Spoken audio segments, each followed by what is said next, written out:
Eu espero realmente que os processos sejam facilitadores de que estas terapias não só entrem, né, no mercado para benefício dos pacientes, mas que também haja esse investimento e interesse por parte da indústria de trazer a manufatura e o desenvolvimento, no teu ponto, dessas terapias também para a América Latina.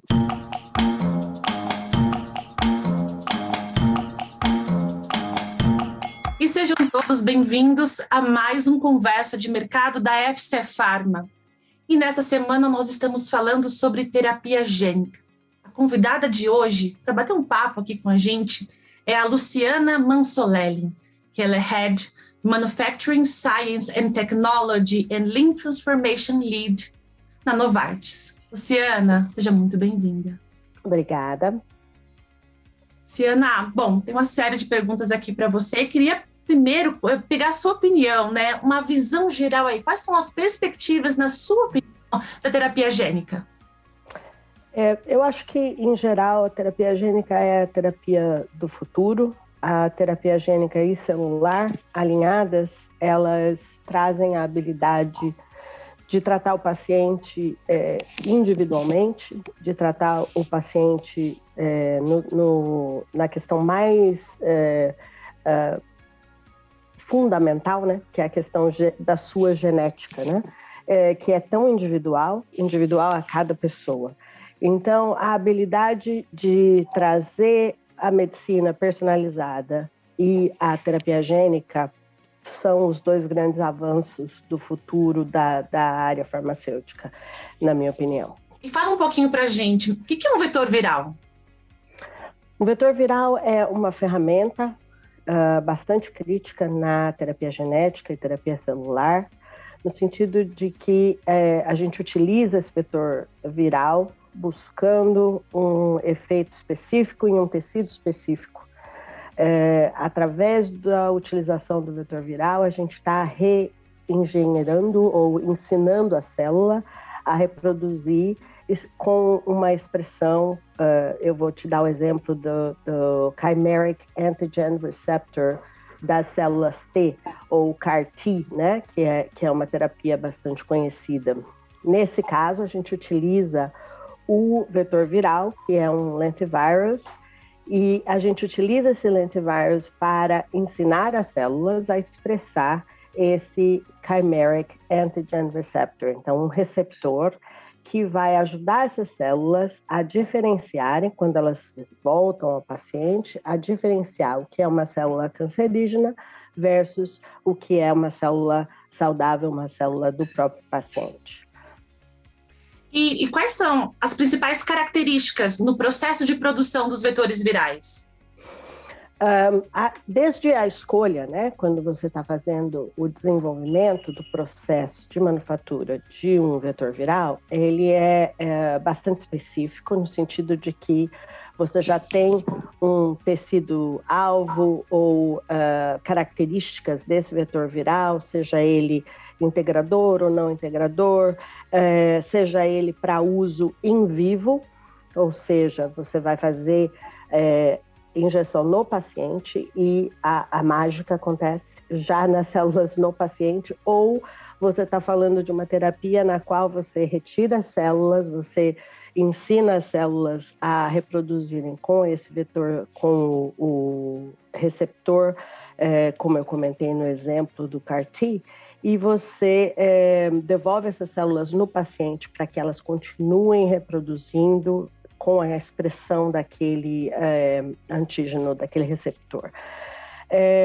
No ponto específico do processo de produção de vetor viral, ele se assemelha à produção celular em geral, né? Existe muita experiência de mercado com relação à produção de vírus, né? Como a gente vê nas vacinas hoje. Mas no caso do vetor viral especificamente, você parte a partir de um plasmídio.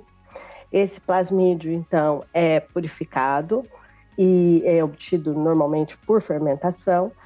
E esses plasmídios ou partes de plasmídios de vários vírus diferentes, e se utiliza essa técnica de vários plasmídios de vírus diferentes por razões de segurança também, para que não haja risco de recombinação e qualquer risco de segurança ao paciente ou mesmo ao processo de produção.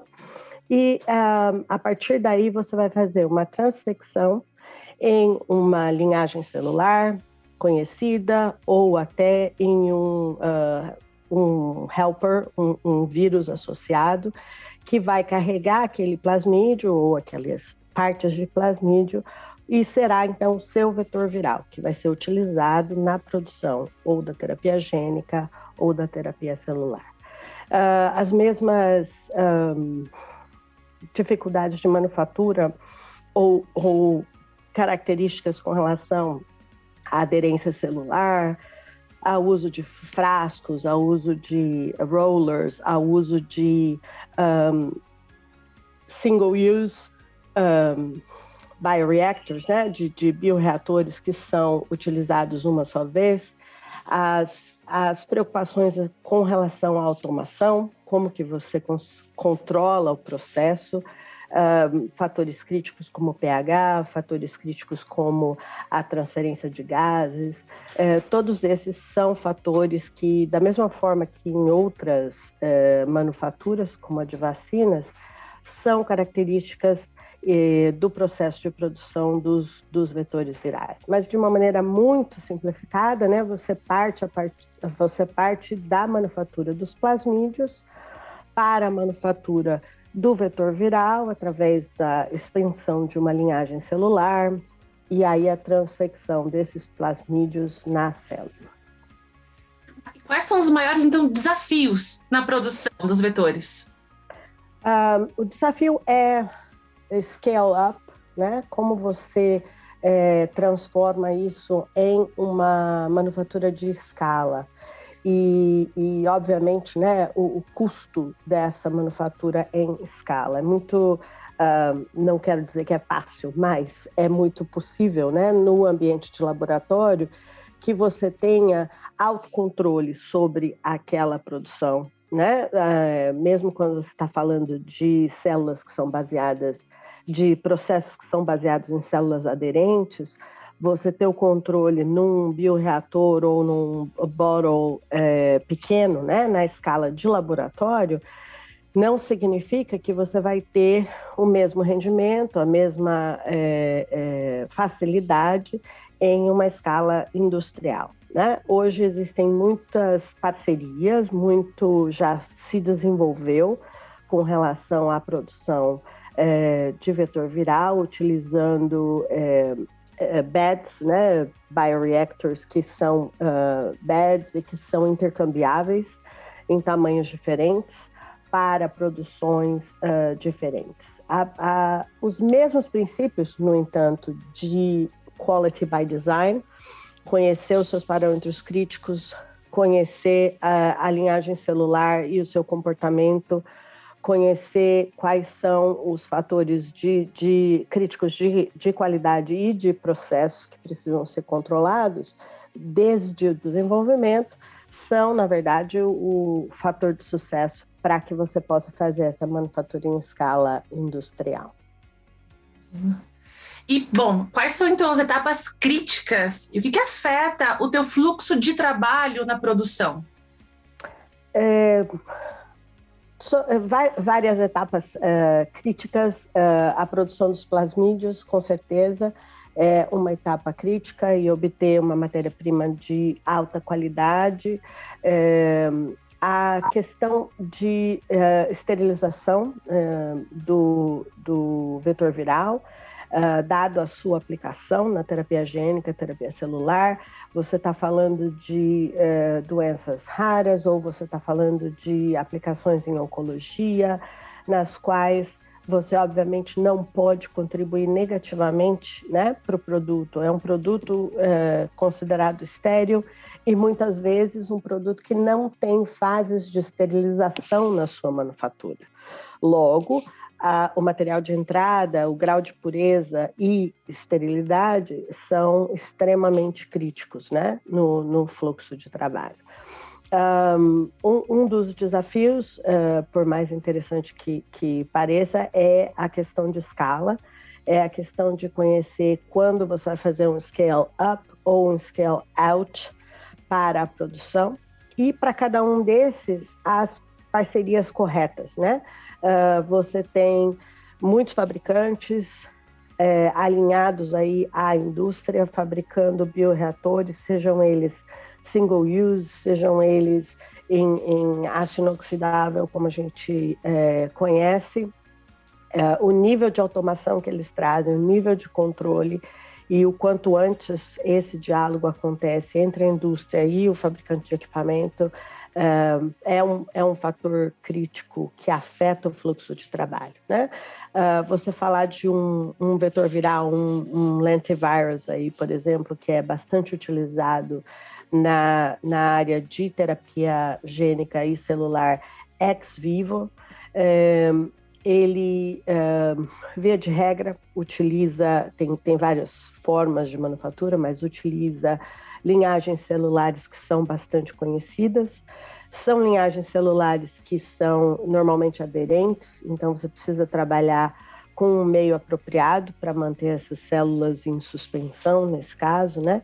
Então, todos esses elementos são críticos para o trabalho na produção. Mas, se você desenvolver o seu processo para uma fabricação de 500 litros, que é possível num bioreator ainda de single use, e amanhã na sua manufatura você tem necessidade de 2.000 litros, isso vai ocupar um real estate, né, um espaço físico na produção muito grande e que pode afetar a sua habilidade de produzir, né? Mas ainda, como eu falei, a questão da qualidade desse material e a habilidade de manufatura em área asséptica também traz um custo bastante alto. Se você falar que o seu scale-up somente depende de aumentar a área física naquela produção.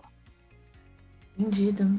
E do ponto de vista de melhorias, o que você considera hoje, Luciana, relevante para avançar o processo de produção dessas terapias aqui na América Latina?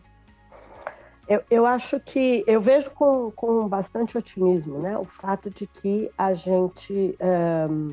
que a tecnologia, o conhecimento, os profissionais, o enfoque técnico, tanto do ponto de vista da Anvisa quanto do ponto de vista da indústria, ele tem sido, né, por força maior aí, voltado à produção de vacinas.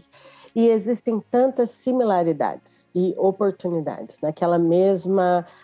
daquele mesmo ramo de conhecimento técnico, né? Então, tendo profissionais que conheçam a manufatura de plasmídeos, profissionais que conheçam a transfecção e a manufatura viral, né?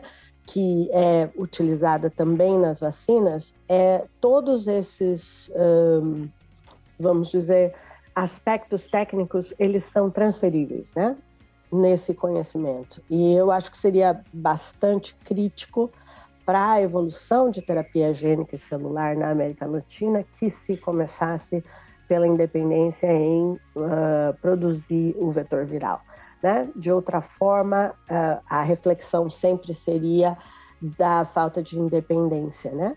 De depender de outros mercados para fazer a importação de uma etapa tão crítica para o processo de terapia gênica e celular. Luciana, bom, minha última pergunta aqui, eu queria saber a tua opinião, né? Qual que é a perspectiva de desenvolvimento dessas terapias aqui na América Latina? Eu acho que bastante grande. Eu espero realmente que os processos sejam facilitadores de que estas terapias não só entrem, né, no mercado para benefício dos pacientes, mas que também haja esse investimento e interesse por parte da indústria de trazer a manufatura e o desenvolvimento, no teu ponto, dessas terapias também para a América Latina, né? Hoje, por exemplo, eu trabalho numa terapia celular que faz uso do vetor viral, como a gente vem discutindo, mas que a manufatura é centralizada aqui nos Estados Unidos para 28 países, né? A gente abre novas plantas para que fique mais próximo do paciente, para que esse tempo de transporte das células, etc., seja cada vez menor. Logo, eu vejo nesse fato, né, uma oportunidade muito importante, tendo o conhecimento técnico, tendo o interesse, né, de desenvolvimento da indústria na América Latina, de que se possa levar essas terapias e elas continuem sendo desenvolvidas na América Latina também. Luciana, queria agradecer imensamente a tua participação aqui no projeto Conversa de Mercado e deixo a palavra aberta se você tem alguma última consideração ou mais alguma informação que você gostaria de trazer para nós. Eu sempre às ordens, é um prazer conversar com vocês, trazer novidades, quaisquer dúvidas eu me coloco à disposição. É um tema super relevante, é muito, muito legal o trabalho de vocês. Luciana, muito obrigada pela tua presença. Portas abertas aqui na FC Pharma para outras participações. Obrigada. E vocês que estão aí nos acompanhando, continuem conectados. Toda semana um novo tema para vocês. Até o próximo.